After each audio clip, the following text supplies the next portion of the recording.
कृषि के लिए डिजिटल पब्लिक इंफ्रास्ट्रक्चर। एक खुले स्रोत, खुले मानक और अंतर प्रचालन योग्य लोकहित के रूप में कृषि के लिए डिजिटल पब्लिक इंफ्रास्ट्रक्चर का निर्माण किया जाएगा।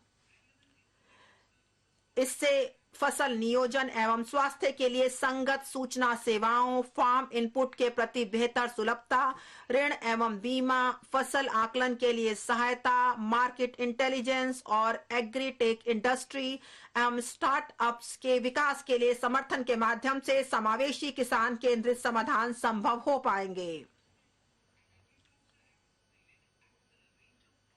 कृषि वर्धक निधि, agriculture accelerator fund. Agri startups खोलने के लिए जो युवा उद्यमी है ग्रामीण क्षेत्रों में, उनके लिए उन्हें प्रोत्साहित करने के लिए कृषि वर्धक निधि स्थापित की जाएगी। इस निधि का उद्देश्य होगा किसानों के सामने पेश आ रही चुनौतियों का नवोन्मेषी एवं किफायती समाधान उपलब्ध कराना। यह कृषि पद्धतियों को बदलने, उत्पादकता एवं उत्पाद को बढ़ाने के लिए आधुनिक प्रौद्योगिकी भी शामिल की जाएगी। अतिरिक्त लंबे रेशेदार कपास की उत्पादकता बढ़ाने के लिए हम पब्लिक प्राइवेट भागीदारी PPP के माध्यम से क्लस्टर आधारित और वैल्यू चेन दृष्टिकोण अपनाएंगे। किसानों, राज्य और इंडस्ट्री के परस्पर सहयोग से इनपुट आपूर्ति, एक्सटेंशन सेवाओं और मार्केट लिंकजों की व्यवस्था की जाएगी।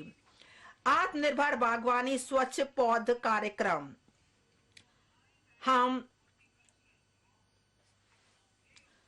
2200 करोड़ के परिव्यय से हाई वैल्यू बागवानी फसलों के लिए रोग मुक्त गुणवत्तापूर्ण पौध सामग्री की उपलब्धता बढ़ाने के लिए आत्मनिर्भर स्वच्छ पौध कार्यक्रम का शुभारंभ करेंगे। मिलेट के लिए वैश्विक केंद्र श्री अन्न।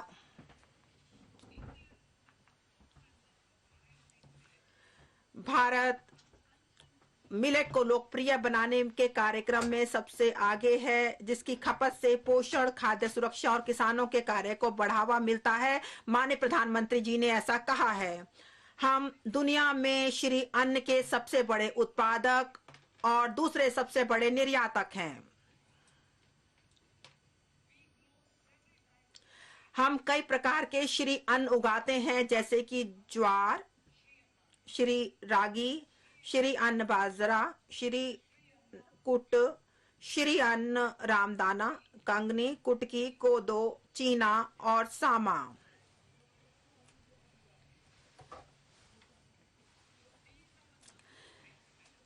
इनके ढेरों स्वास्थ्य फायदे हैं और यह सदियों से हमारे भोजन का मुख्य अंग बने रहे हैं।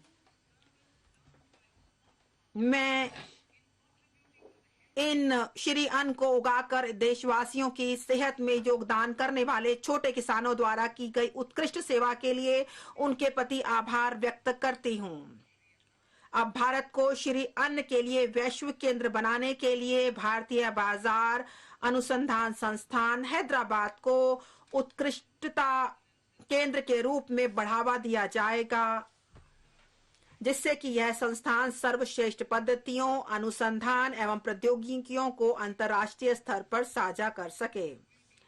कृषि ऋण के लक्ष्य को पशुपालन, डेयरी एवं मत्स्य पालन पर ध्यान केंद्रित करते हुए रुपए 20 लाख करोड़ रुपए तक बढ़ाया जाएगा। हम नई योजना ला रहे हैं, प्रधानमंत्री मत्स्य पालन योजना। यह एक योजना है, लेकिन हमने एक नई योजना लाए हैं जिसमें हम 6000 करोड़ के लक्षित निवेश के साथ PM मत्स्य संपदा योजना की एक नई उपयोजना शुरू करेंगे, ताकि मछुआरों, मछली विक्रेताओं, सूक्ष्म तथा लघु उद्यम अपने कार्य में और अधिक सक्षम बन सकें।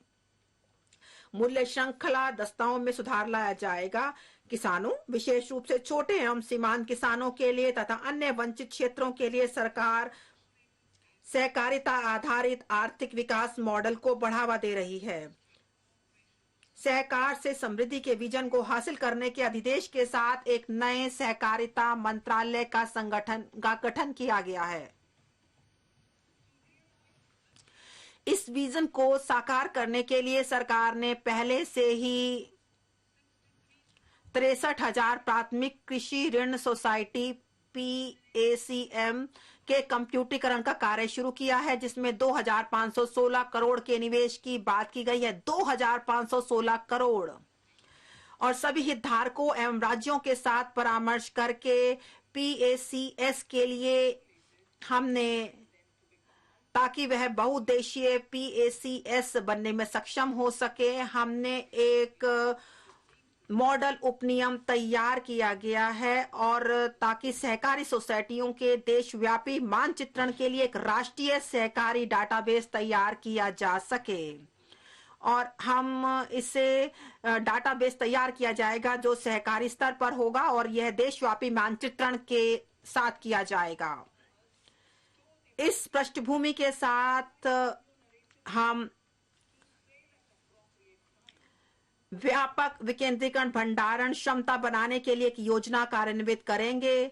इससे किसानों को अपने उत्पादों का भंडारण करने और उचित समय पर उनकी बिक्री करके लाभकारी मूल्य प्राप्त करने में सहायता मिलेगी।